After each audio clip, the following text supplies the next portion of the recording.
বৌচি খেলা আমাদের প্রত্যেকবার হল মেয়েদের হলগুলোতে যে খেলার আয়োজন করা হয় মেয়েদের হলে, সেটা হচ্ছে বৌচি খেলা। বৌচি খেলায় মূলত প্রথমে দুইটা করে করে হলের মেয়েরা নামে। তো এখানে একটা থেকে যারা চি দিবে, তো আরেকটা থাকে হচ্ছে যারা বউকে ঘিরে দাঁড়াবে।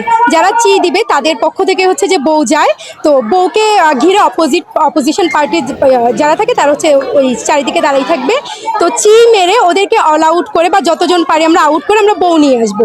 তো বউ যতবার আসবে ততবার পয়েন্ট, আমরা যতজনকে আউট করতে পারবো আমরা তত পয়েন্ট পাবো।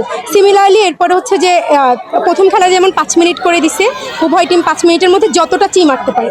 এখানে চি এর সংখ্যা হচ্ছে ফিক্সড না, 5 মিনিট টাইম ফিক্সড। 5 মিনিটে যতবার বউ আসতে পারবে, যতবার চি মেরে অল আউট করতে পারে, এভাবে হচ্ছে মার্কিংটা কাউন্ট হয়।